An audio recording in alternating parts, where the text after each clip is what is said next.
5 mende gaurko egunez hasi zen Hego Amerikaren konkista, gutxienez 70 milioi pertsonen genozidioa ekarri zuena. Estimatzen den 375.000 hizkuntzetatik, gaur egun soilik 600 gelditzen direla imperialismo europarraren aurrean. Hispanitatearen eguna edo arrazaren eguna bezala ezaguna da gaurko eguna Espainian, Guardia Zibilari ere gorazarre egiten zaion eguna. Euskal Herrian jaia arrotza dela eta Guardia Zibila bertatik ateratzeko aldarriak dira gaurkoan nagusi.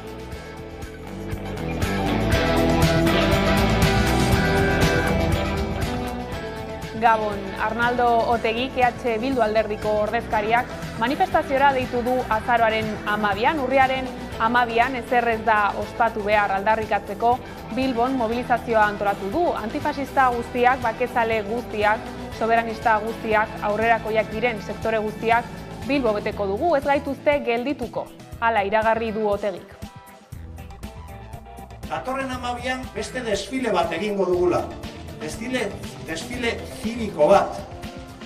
Nun gizon emakumeak egongo dira, gazte eta zarrak, irakasleak, langileak, intelektualak.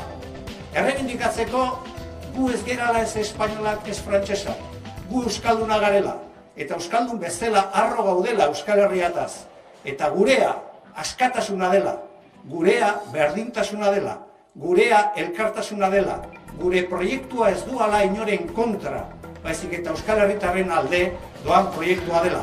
Eta esatera, orain oso indartsu dabiltzen fascista guztiei, ez bakarrik que no pasaran, ez gaituztela geldituko. Euskal Herriak bere republika osatuko dula eta Euskal Herriak bere askatasuna lortu. Urriaren 12 Espainian hispanitatearen eguna da, jai nazionala ospatzen dute. Ikuspegi hori oso urrun dago Latinoamerikan data horri buruz duten ikuskeratik. Bertan, efemeridea kolonizazioaren eta genozidioaren eguna eta kultura indigenaren sarraskia bezala definitzen da. Erresistentziaren aldarrikapenak indartsu jarraitzen du. Jatorrizko herriek duela 5 mende hasitako erresistentzia gaur arte luzatzen den borroka da. Sandra Urra. Hispanitate egun honetan oraindik ere duela 5 mende gertatutako sarraskia argitzeko asko geratzen dela adierazi du Hamaika telebistan Bero Satrustegi nazioarteko berri emaileak. Bide horretan herri indigenen etorkizunean gako izango diren prozesuak aipatu ditu. Esate baterako Brasilgo hauteskundeen bigarren itzulia eta Kolonbiakoa. Halaxe da, hispanitatearen eguna edo arrazaren eguna. Hala ezagutzen zuten Latinoamerikako hainbat herrialdeetan. Egun ordea, desente izan dira izen hori atzean utzi eta bestelako ezaugarriak gora aipatzeko izen aldatu diotenak. Boliviak esaterako Evo Moralesekin 2011an, Boliviako estatu nazioan itzen deskolonizazioaren eguna izendatu zuen urriaren 12a. Edo Guatemalan, adibidez. Erresistentzia indigenaren eguna izenez ezagutzen da batez ere mugimendu sozialen artean. Kasu honetan, estraktibismoaren kontra antolatutako komunitateen papera azpimarratu nahi izan da. Estraktibismoa kolonizazio berri gisa ulertzen da eta baliabide naturalen ustiatze basatiari deritzo. Hala nola, petroleoa, meatzaritza eta abar. Adibidekin jarraituta Kostarrika dugu. 1984an kulturen eguna izendatu zuen eta Hezkuntza Ministerioaren web orrian irakur daitekeenez, izen honekin herrialdea osatu duten 3 adarrak hartu nahi dira kontutan. Espainiako konkistaren sustraiak, indigenenak eta baita afrikarrenak ere. Baina ez dira bakarrak. Ekuadorrek, Peru, Txilek, Argentinak, Mexikok ere berrizendatu dute arrazaren egun hori. Eta denek ala denek dute oinarrian justizia, aniztasuna edo kulturartekotasuna. Egia da, pausu garrantzitsua dela herrialdeetan bertan dauden nazioak onartzeko, baina alfonbrapean kasuan hitzetan asko gelditzen da oraindik garbitzen. Era berean, asteartean Loiolako kuartelaren atarian bildu ziren alderdiko kideak, EH Bilduk salatzen duenez, polizia ratioa Europako batazbestekoaren gainetik dago. Alderdiko bozeramaileak Nerea Kortajarenak dioenez, 20.000 polizia ditugu eta Europako batazbestekoa 6.000 izan behar da. Bestalde, kanpaina eta mobilizazio horien aurka jo dute Guardia Zibilen elkarte batzuek. Euskal Herria Bilduren ustez, momentu honetan, Hiri honek bakea eta gatazken konponbideren aldeko apustua berretsi eta indartzeko momentua da. Eta urratsak emateko norabide horretan. Eta uste dugu kuartel berri baten eraikuntzak ez duela bide hori urratzeko aukerarik eskaintzen. Gogoratu nahi dugu, Euskal Herrian polizia ratio handienetakoa dugula Europan, ez? 7 polizia ditugu 1000 biztanleko, Europako bataz bestekoa 3 polizia denean 1000 biztanleko. Ez beharrak ere utzi dizkigu gaurko egunak. 77 urteko gizon baten gorpua topatu du Gurutze Gorriko ontzi batek Jaizkibel mendiaren magalean, paisaia aldean, Gipuzkoan. Goizaldean, irten oizen arrantzara eta itzuli ez dela ikusita, familiak sorospen deia egin du eguerdian. Jaizkibeleko tiro eremuko kostaldean egin oizuen arrantza kainaberarekin. Eusko Jaurlaritzaren segurtasun sailak jakitera eman duenez, Ertzaintza, Gurutze Gorriak, suhiltzaileak eta itsasoko sorospen taldeak aritu dira gizonaren bila eta 3:30 aldera topatu dute gorpua Gurutze Gorrikoek. Segurtasun sailak ikerketa ireki du gertatu dena ikertzeko.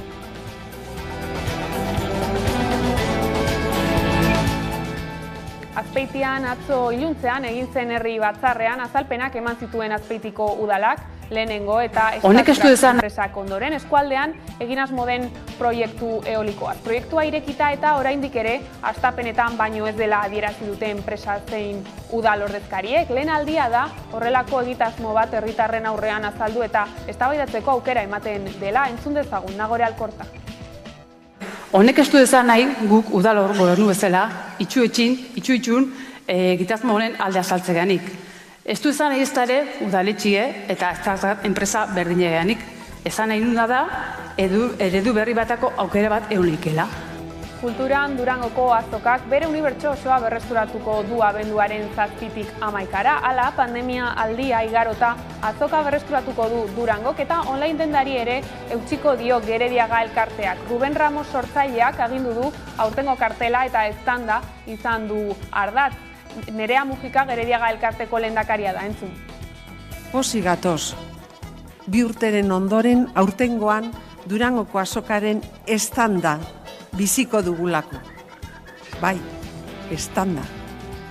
Euskal kulturaren estanda. Sorkuntzaren eta jaiaren estanda. Bestetik, Aitzina Folk Festivalak 10 urte bete ditu aurten eta gaur edizio berriko gitaragoa aurkeztu dute. Jaialdi solidario honek folk musika eta kultura tradizionala batzen ditu, 3 helburu nagusirekin. Patxi Bilen jaialdiaren sortzaile eta arduradunak azaldu dizkigu zeintzuk diren.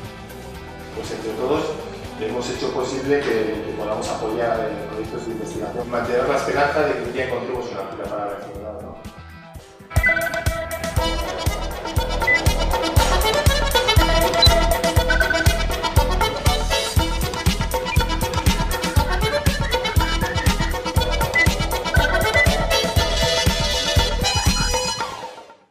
Lerroburua korrela heldu diezaiogun eguna utzi digun argazkiari. Duela 5 mende gaurko egunez hasi zen Hego Amerikaren konkista gutxienez 70 milioi pertsonen genozidioa ekarri zuena. Estimatzen den 375.000 hizkuntzetatik gaur egun soilik 600 gelditzen dira imperialismo europarraren aurrean. Hispanitatearen eguna edo arrazaren eguna bezala ezaguna da gaurko eguna Espainian, Guardia Zibilari ere gorazarre egiten zaion eguna. Urriaren 12 honek hainbat argazki utzi dizkigu Euskal Herrian zein Madrilen, Espainiako hiriburuan. Monarkia espainiarra, militarrak eta ekitaldi erlijiosoak protagonista izan dira beste urte batez. Sánchez presidentearen aurkako oihuak eta txistuak ere izan dira aurtengoan monarkia zaleengatik. Sandra Urra.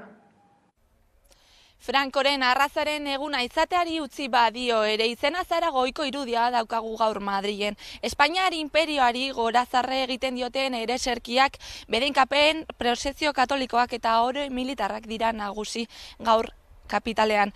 Espainiako Defentsa Ministerioak urtero 4 milioi euro bideratzen jarraitzen ditu Ameriketako sarraskia gogoratzen duen egun hau ospatzeko.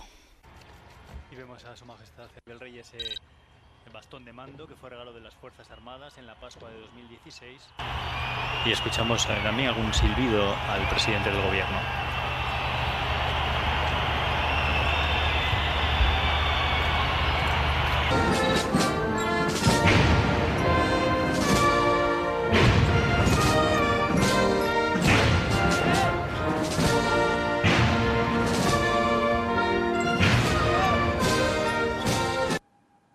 Urriaren 12 dela eta aske antolakundeak manifestazioak antolatu ditu Hego Euskal Herrian. Indar errepresiboak suntsitu lelopean aske antolakundeak deitutako manifestazioak burutu dira Euskal Herriko hiriburu ezberdinetan, Donostia, Mungia, Gasteiz eta Iruñan. Antolakundeak sare sozialetara igotako ohar batean urriaren 12 Espainiar Estatuak Euskal Herriaren aurka daraman zapalkuntza nazional eta sozialaren islaren eguna dela salatu du.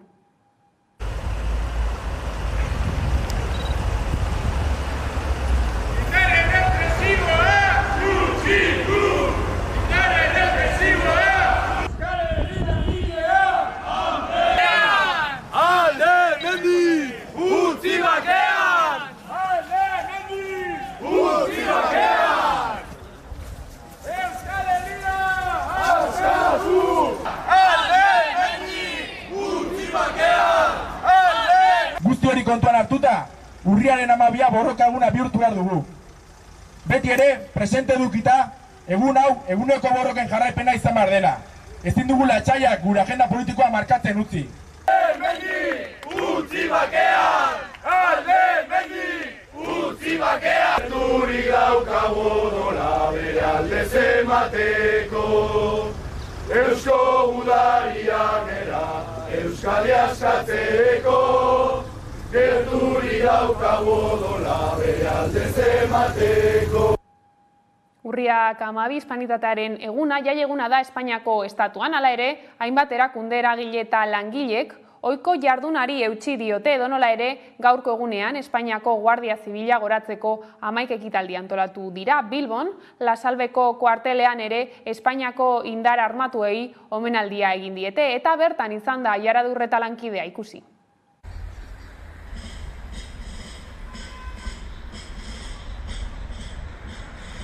Urriak 12 Hispanitatearen eguna, jai eguna da Espainiako estatuan. 1492an Kristobal Kolon Amerikara iritsi zela ospatzen da. Hala ere askok ere salatzen dute herri indigenen sarraskia eta kolonialismoa.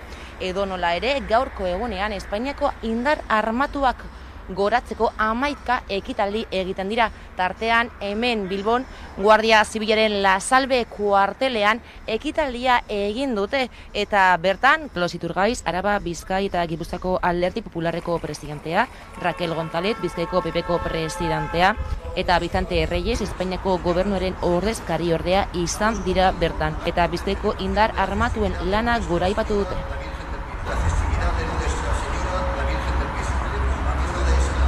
EH Bilduk alde hemendik kanpainaren konpromisoa berretsi du aurten urriaren 12an era berean Loiolako kuartelaren atarian bildu ziren polizia ratioa Europako bastaz bestekoaren gainetik dagoela salatzeko.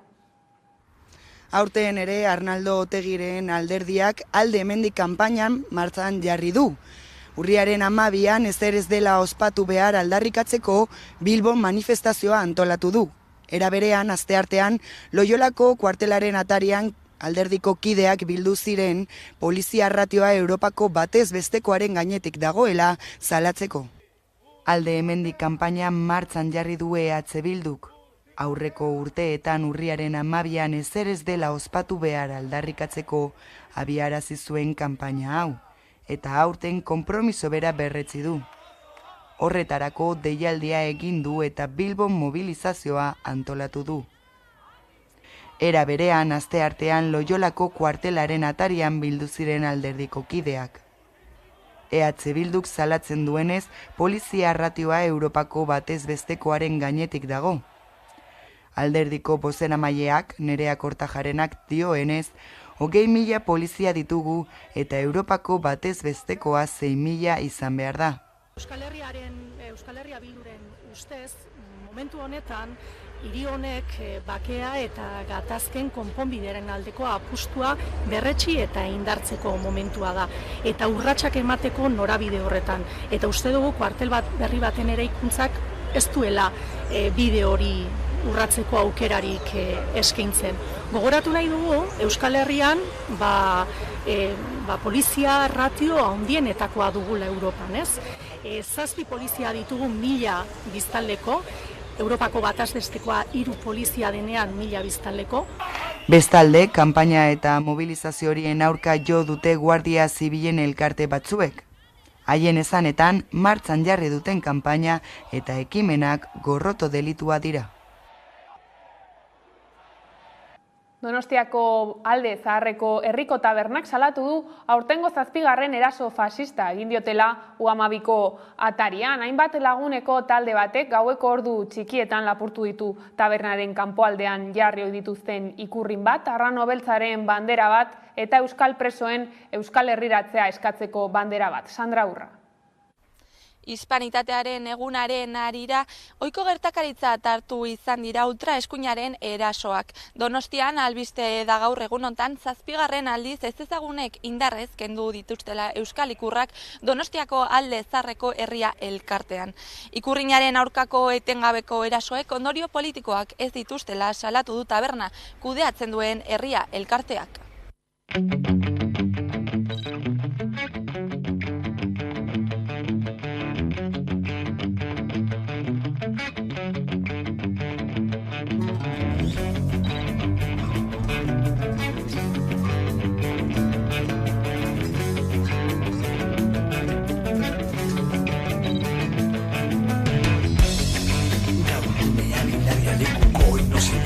Pausoak izintasuna bultzean, lapurtuak itzen du, fasismoaren kidizpak erretzen, ezin legal, barkamen eskatu, ezin garratua orobildu, laban mozten du airea, ondo labando aspalutu, bando zentartean, arrastaka eskuak zabalduela, lakuntza ezketen norakeri ez da.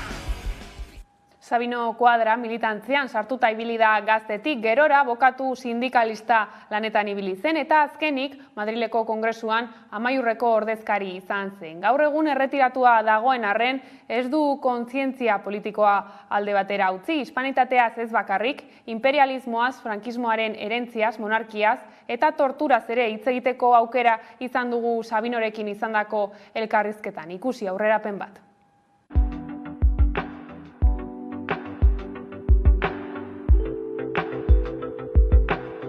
Hispanitatearen eguna nik esango nuke fraude hutsa dela. Estatu espainola dela herri bakarra non egun horren kutsua edo hatxa imperialismoari lotuta dagoela.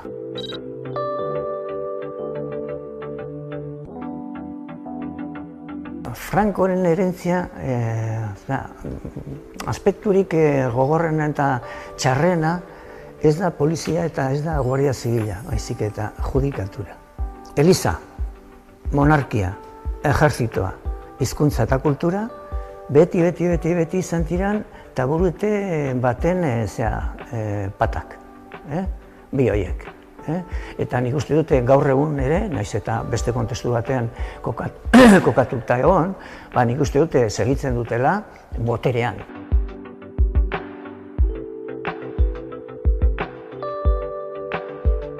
Erraiak ezagutu gabe, berrik ez, eta pertsonarik ez.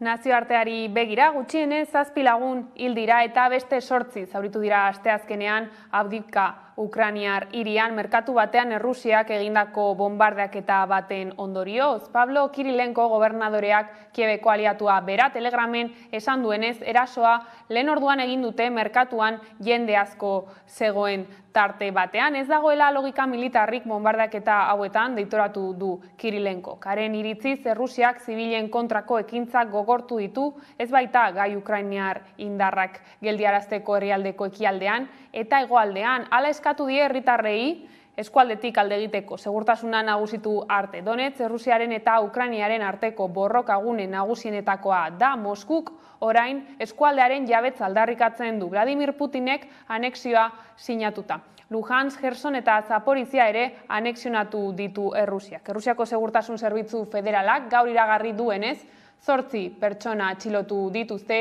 joan den larunbatean Krimeako zubiak kaltetu zuen bomba erasoan parte hartzea egotzita. Une honetarako ikerketaren esparruan, Errusiako 5 herritar eta delitua prestatzen parte hartu zuten Ukrainiako eta Armeniako 3 pertsona atxilotu dituzte. Bestalde, Errusiak asteazken honetan jakinarazi duenez, petrolio isuri bat izan da Duzba oliobidearen Poloniako sekzioan, Alemaniako mugatik gertu Varsoviak Errusiako aginteei jakinarazi dienez. Bere aldetik Joe Biden AEB-ko presidenteak esan du ez duela uste Errusiak Ukrainian arma nuklearrak erabiliko dituenik. Hala ere, arma nuklear horiek erabiltzearekin mehatxatzea arduragabea dela eta akats larriak eragin ditzakeela esan du.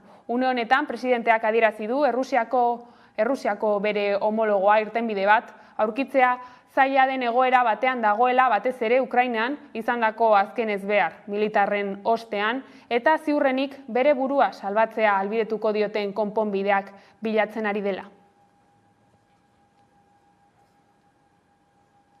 Putinek Nord Stream 2 berraktibatzea eskaini dio Europari, Baltikoko sabotajearen ostean. Arrazoi politikoengatik baztertutako proiektua da, eta Moskuk itsaso Baltikoan egin berri diren sabotaje ekintzen ondoren aldarrikatu du. Putinen hitzetan sabotaje hori nazioarteko terrorismo ekintza izan zen, eta horren ondorioz Nord Stream 1 ez da erabilgarria jada, naiz eta irailaren hasieran zerbitzua eten ostean ez erabili hornidura iturri gisa. Errusiako presidentea energiari buruzko foro batean agertu da asteazken honetan, eta Nord Streameko sabotajeak aurrekari arriskutsua esartzen duela eta Europar Batasunarekiko harremanak are gehiago oztopatzea duela helburu adierazi du.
Iparraldera begira, duela gutxi Oiana Teixeire Berriako kazetariak erreportai batean azaldu du iparraldeko 16 eta 25 urteko gazte guztiak behartuta daudela Frantziako armadarekin edo jendarmarekin egun bat pasatzera. Propaganda egunaren baitan gainera, Korsikako negoziazioen egoera zein puntutan den aztertu du eguerdiko magazinean, entzun. Hegoaldean behintzat sorpresa sartu dute hainbatek, albiste hori zertan datza propagandaren egun horrek? Bai, ofizialki egitartasun eta defentsa eguna deitzen zaio, eta da, Ipar Euskal Herriko gazte guztiek, frantses nazionalitatea dutenek behintzat, derrigorrez egin behar duten egun bat, gehienetan liceo garaian egiten da, eta da, egun bat pasatzen jendarmeria batean edo militarren kaserna batean.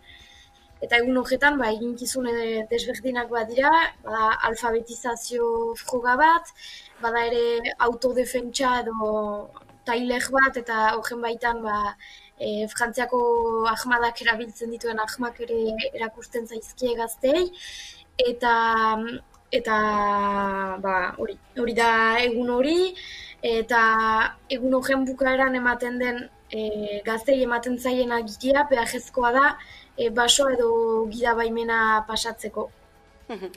horixe berri hori, gaurko egunarekin nola baildotu daitekeena iparraldean ere.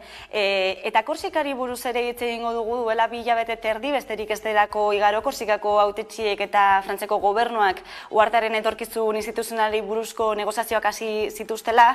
Gogoan izango dugu ezta Iban Kolonaren heriotzaren ostean presoen eskubideen aldarriak indarra hartu zuela Korsikan eta Frantziako gobernuarekin negoziazioak ere bultzatu zituztela, baina badirudi tentsioak goraka egiten ari duela, azken asteotan zein da egoera, Oiana?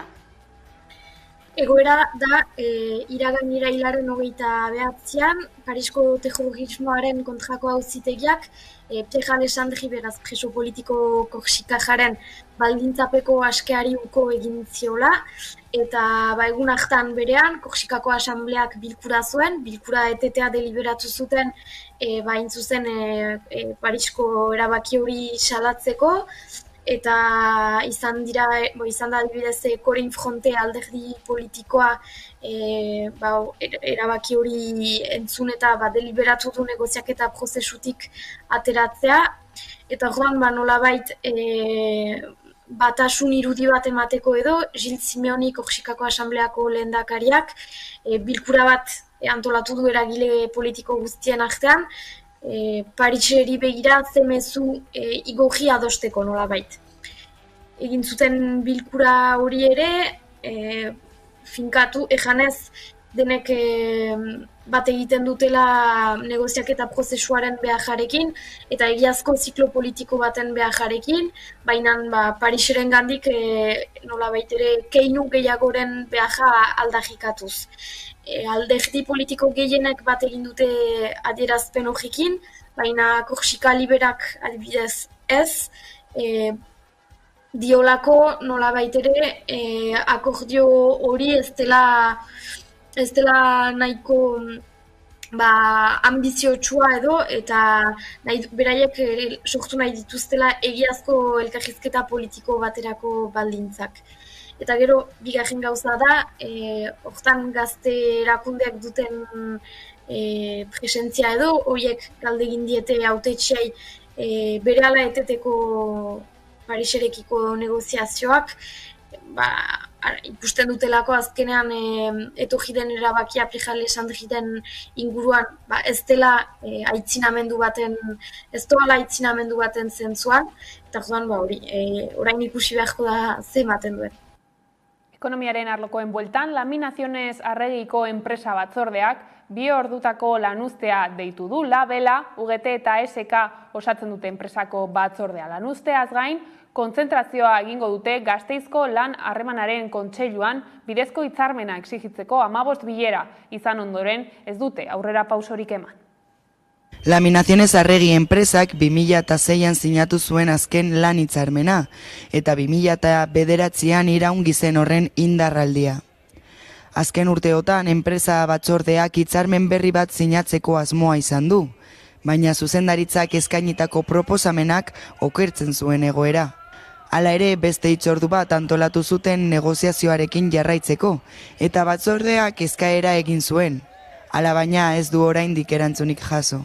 Hori dela eta adizkidetze saioa eskatzea erabaki du.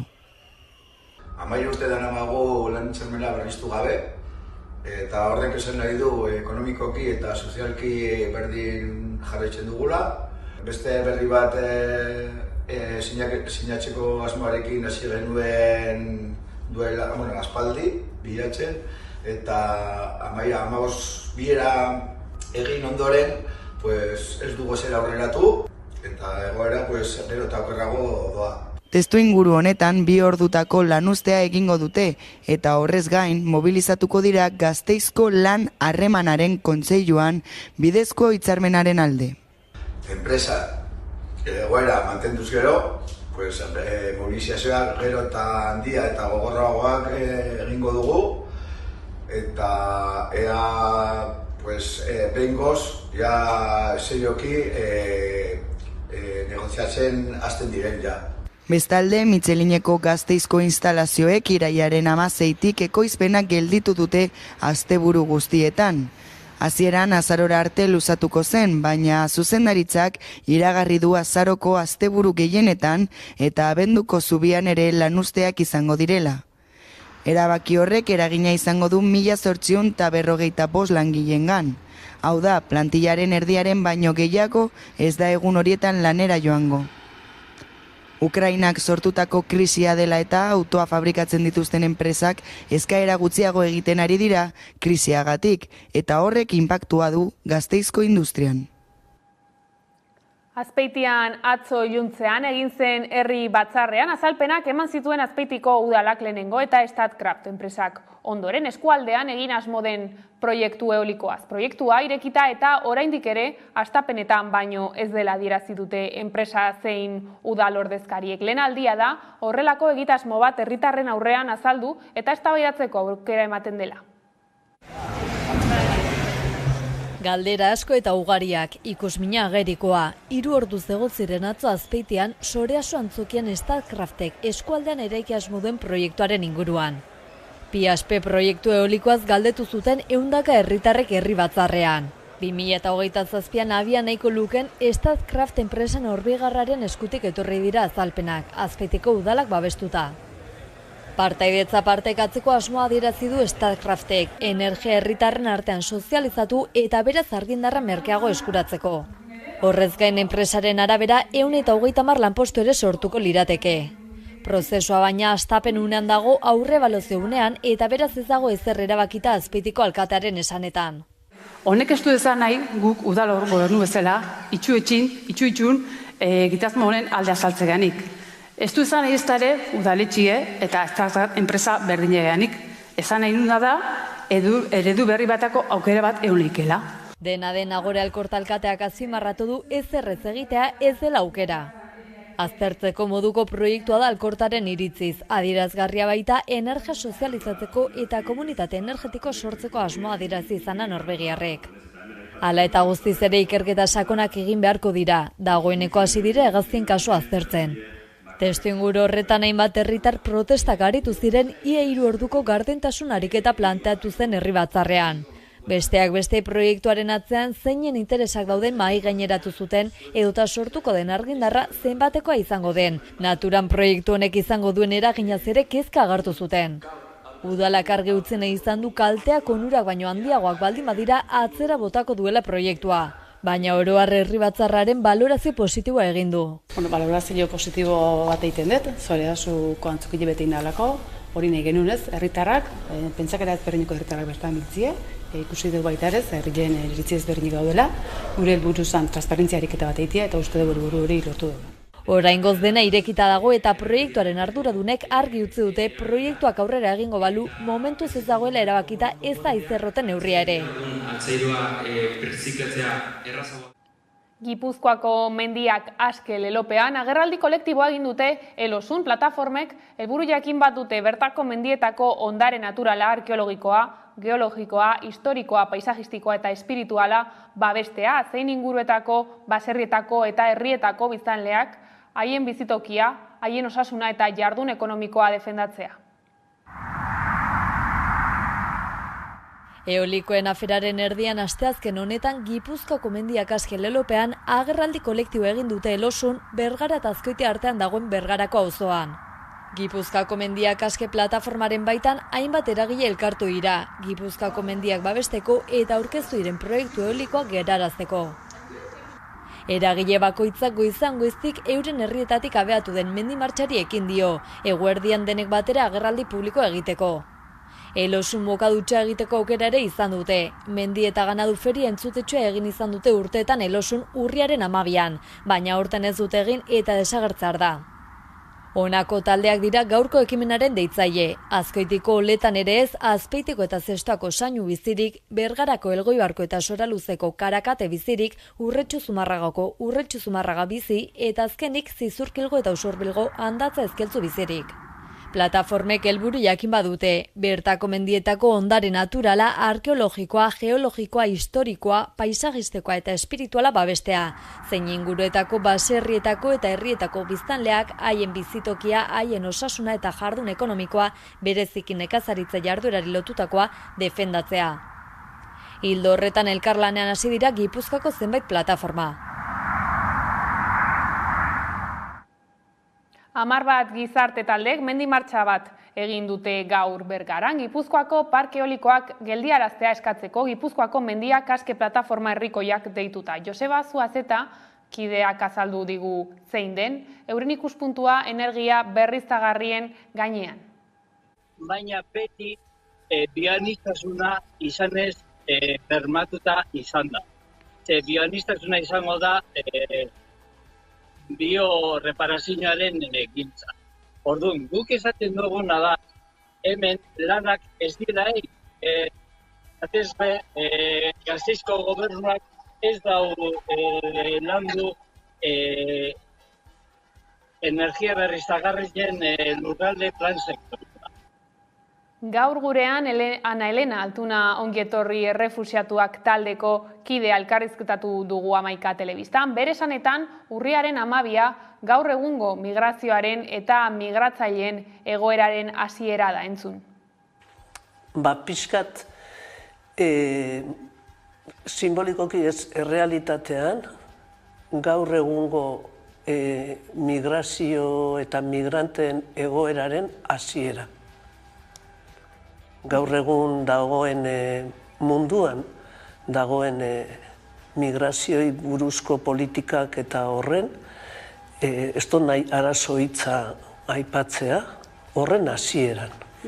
Kolonizazioarekin guztiz lotutako egun bat, badirudi agian aspaldiko kontu batez ari garela kolonizazioa hitz egiterakoan, agian neokolonialismoa hitz egin daiteke gaur egun. Kolonialismoa eta neokolonialismoa, kolonialismo zuzenean, eta gaur egun gara zibaritagoak, zinikoagoak, neokolonialismoan, por lo visto, definizioan dago herrialde batzuk doazela zuzenean beste batzuen gana han fizikoki inposatzera dana, kultura, inposatzera gauza batzuk eta eramatera aberastasuna.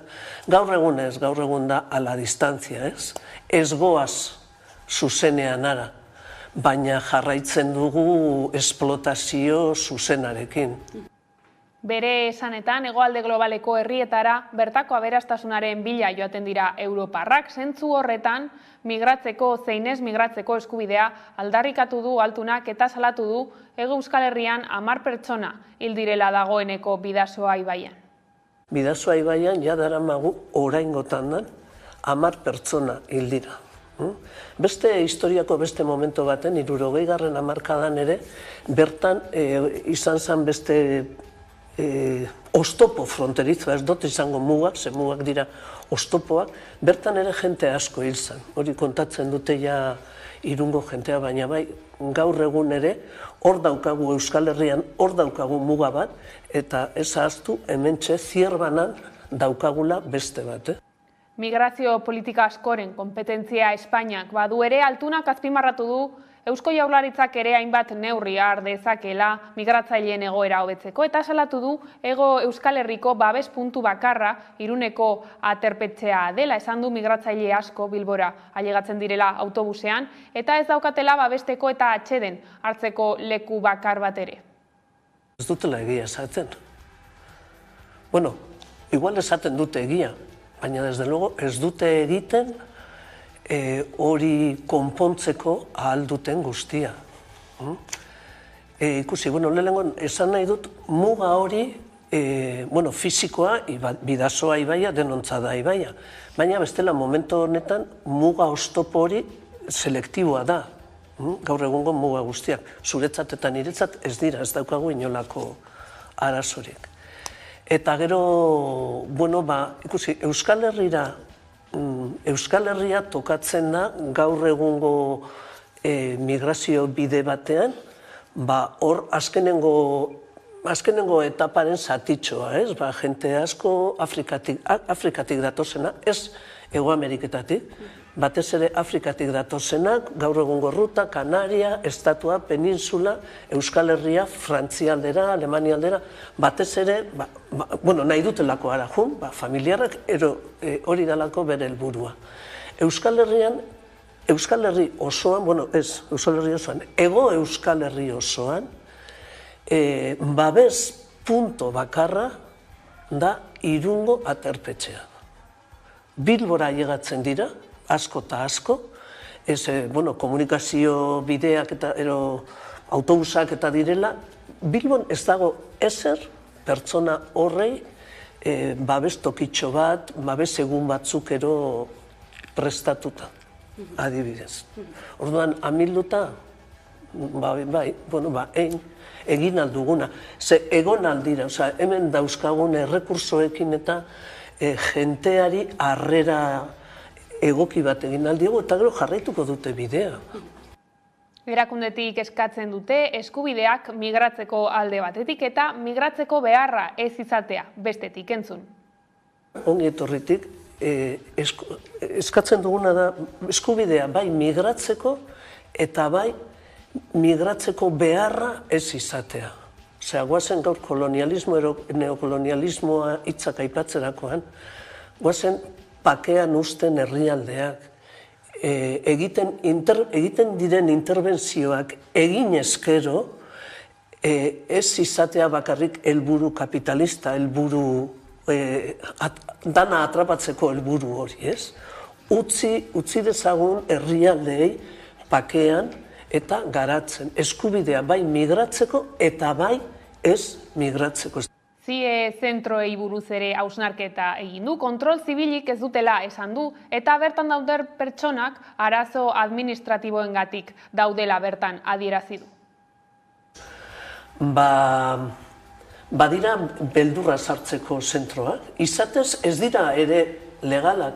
Osea, konparatzen badegu CIE bat ero kartzelan egotea ez da ona, baina bintzat kartzelan dagoen jentea, kartzelak dauzka arau batzuk, kartzelan daude funtzionarioak, daude poliziak ere, baina funtzionarioak. Ez, CIEak ez. CIEak ez daukate kontrol zibila, dago epaile bat hor de kontrol del CIE, baina bestela poliziak daude barruan, eta ez dago araututa. Izatez, CIEtan dago jentea, arazo administratiboagatik, paperak ez izateagatik. Ez lapurketak, ez inolako beste, bere delitoa, esaten dugu, hori hemen ipintzen duena, inorrez da ilegala, praktikan bai. Da falta administratibo bat da, komoke karneta gabe egidatu tarduan ziera. Euskal Herrian daukagun bat Hendaian, baina peninsulako, estatu mailan, hemen hartzen duten jentea eramaten dute batez ere alutxera, Madrilera ero Barcelonara. Gizarteko gaiei erreparatuz, Gasteiz eta Loiuko aireportua lotuko dituen autobusa izango dugu 2024tik aurrera. Autobus linea berri batek Gasteizko erdigunea lotuko du Foronda eta Loiuko aireportuarekin. Goia gasolindegi zaharretik aterako da eta udako hilabeteetan 13 zerbitzu emango ditu egunero. 2023ko udaberrian proiektua behin betiko onestea eta lizitatzea espero dute. 2024an martxan jartzeko. Bidaiaren prezioa 15 eurokoa izango da eta besteak beste bat barik zein mugi txartelekin ordaindu ahal izango da. Nerea Garzia. 2024tik aurrera, linea autobus berri batek lotuko du Gasteizko erdigunea Foronda eta Loiuko aireportuekin. 9 zerbitzu emango ditu egunero.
Eta Gasteizik mugitu gabe, Euskal Herriko eskubide sozialen karta osatzen duten eragileek eta sindikatuek adostu dute pobretze prozesuaren aurka mobilizazio dinamika abian jartzea. Bada gaur egindako batzarrean, plataformako kideek adostu dute azaroaren 19irako borroken konfluentzia ardatz izango duen protesta eguna antolatzea.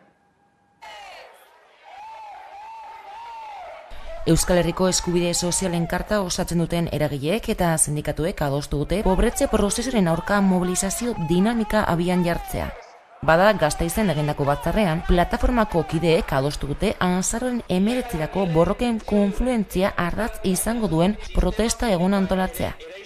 Ikasturtean landuko dituztenak zehaztu dituzte eta indar berrituta heldu direla gainera jakitera eman du plataformak oharbidez, baita bileran mintzagai izan dituztenak ere. Hau da, bizitzaren garestitzea, zerbitzu publiko eta eskubide sozialen murrizketa, energia eta krisi klimatikoa, guda imperialistak, zaintza sistema eta burujabetza gabezien ondorioak besteak beste. Emandako informazioaren arabera, askotariko eragileen ekarpenak aintzat hartuta, herritarrei eragiten dien pobretze prozesori aurre egin eta eraldaketa sozial erradikalaren alde aktibazioa oinarri, dinamika mobilizatzailea antolatuko du Euskal Herriko eskubide sozialen kartak urria eta azaroa bitartean. Kulturara salto, murrizketekin egindako bi azokaren ostean, 57. Durangoko azoka osoa izango dela iragarri dute Gerediaga elkarteko ordezkariek. Atzo egin zuten azokaren aurkezpena Durangon ikusi. Durangoko azokak estanda egingo du abenduaren 7tik 11. Pozik gatoz, bi urteren ondoren aurtengoan Durangoko azokaren estanda biziko dugulako. 57. edizioan Euskal Sortzaileen plazak bere unibertsoa berreskuratuko du. Horrez gain online dendari eutziko dio. Euskal kulturaren estanda, sorkuntzaren eta jaiaren estanda. Durango osotik eta Euskal Herri osora zabalduko den estanda. Abenduaren 7an lehertu eta 11 arte irango duen estanda. Euskal Herriko otzoko guztitako lagunek estanda egiteko plaza izango da gainera. Kulturarena, kulturzaleena eta danak Euskal Herriko txoko guztizetatik estanda bat emotea eta danok gogotsu etortzea Durangora disfrutatzera. Erakusmaien izen ematea itzita dago eta momentuz ez dute datu zehatzik eman. Hori bai, espero dute pandemien aurreko bizitari eta salmenta kopuruetara itzultzea. Izen emateko eta epe ofizial horiek itxita daude, baina orain daude errebizioak, azken inkorporazioak eta bar orduan, benetan azken emaitza kopurua ez dakigu zein den. Guk usaina hartzen dugu edo uste dugu ikusten dugunez, azoka bete-bete bat ikusiko dugu. Egoera zail batetik estanda egiteko momentua da eta zehazki estanda ardatzi izan du alaber Ruben Ramos diseinatzaileak kartela sortzerako orduan. Zailintxiko baten zaio logari, bai da hori denok ezagutzen duguna da, ez? Eta aurretik jarri dugu izartxo hori, estanda hori irakur dadin. Disiplina askotariko sortzaileek euren proposamenak bidal ditzakete gainera programan parte hartzeko. Landako gunea erakusmaiz beteta egongo da eta horrez gain etetik ere erosketak egiteko aukera egongo da abenduaren 7tik 10. Landako kateak itzi ondoren ere hainbat liburu dendetan jarriko dute Zunon han da egitaraua. Ohiko martxara itzuliko da azoka edukira mugatu barik, gertukoa eta herritarren ilusioa eta irrika erraz ikusteko modukoa. Durangotik mugitu gabe, 2 urteko etenaldiaren ondoren, San Faustoen etorrera kalaitasuna itzuliko die berriz ere Durangarrei. Urriaren 11 eta 23 bitartean, adin guztientzako ekitaldiak antolatu dituzte. Aurten, lehenbiziko aldiz, Pantxiko Txuk eta Pantxikek elkarrekin bizi dute txupinazoa.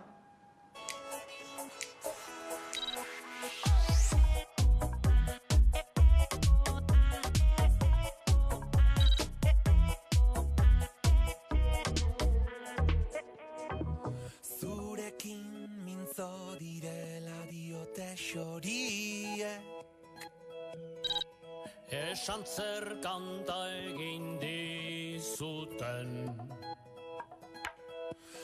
Bueltan daude gure jaiak, posi gaude. Ni uste irribarretzu ja badekogu danok aurpeixen gozatzeko gogoak, dekogu beharra, eta bueno, prestatu dugu mimo handiarekin programazioa.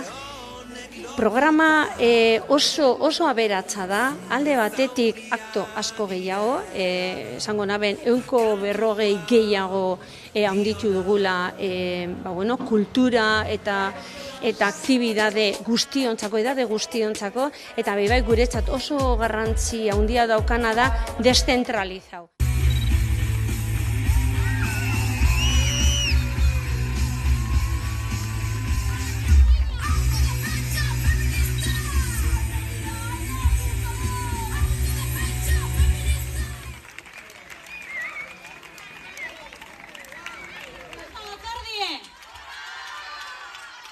Aukera hau emotiarren, 20 urte bete dauz aurten Euskal Herriko bilgune feministak eta Durango jaiztan beho ospatuko dugu hori.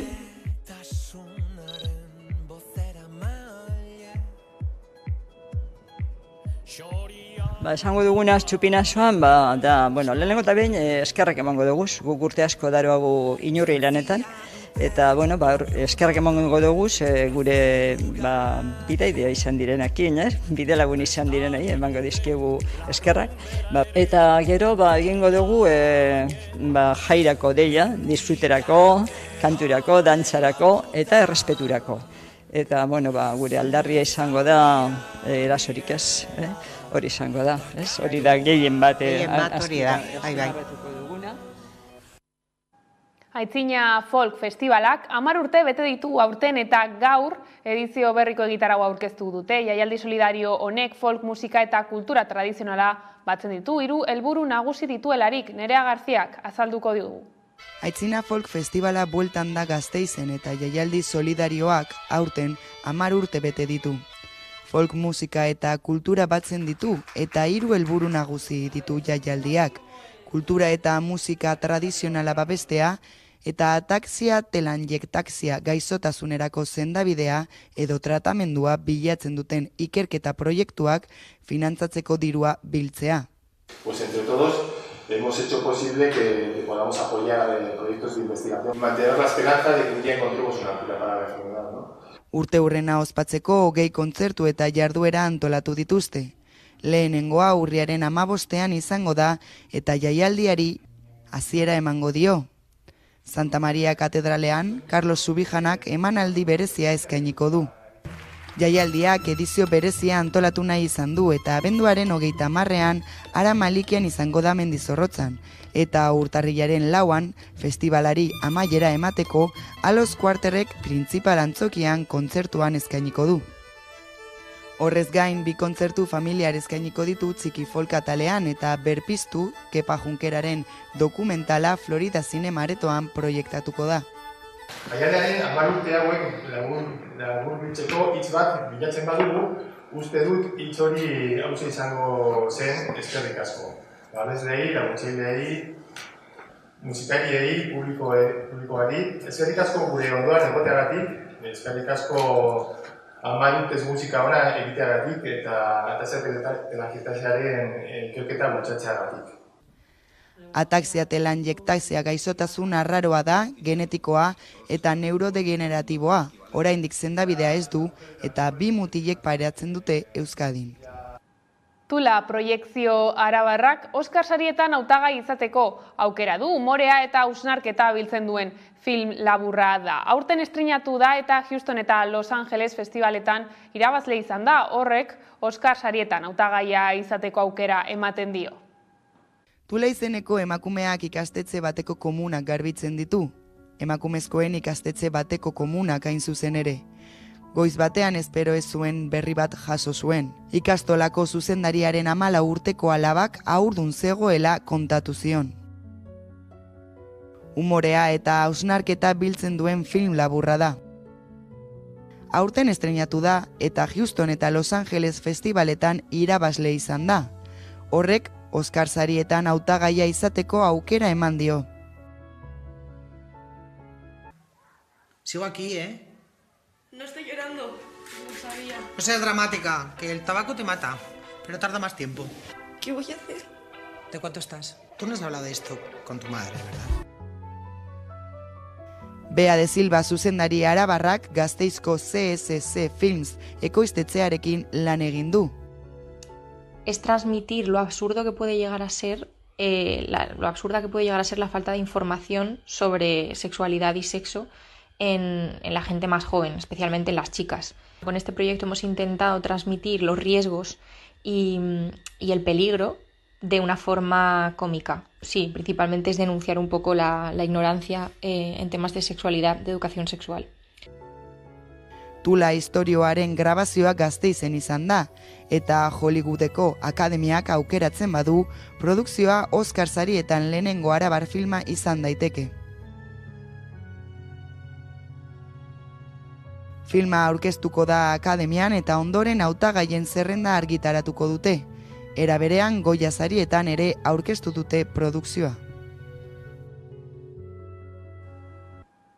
Munduko pilota txapelketa urriaren 23-tik 29-ra jokatuko da Biarritzen. 5 kontinenteetako taldeek jokatuko dutean, baina ez da etxeko talderik izango. Euskal Herriko selekzioak ez baitu nazioarteko Euskal Pilota Federazioak antolatutako txapelketa ofizialetan parte hartzerik. Gure herrian, gurea dugun eta gure izena daraman kirolean, hau gertatzea lotsagarria eta penagarria dela deritzogu. Hala azaldu du Endika Barrenetxea erremontistak. Durangon egin ditu adierazpen horiek, pilota munduko dozenaka lagunekin batera, mundiala bai, Euskal Herria ere bai, eta inposaketarik ez ofizialtasuna leloak batu dituen pankartaren atzean bildu dira guztiak ikusi.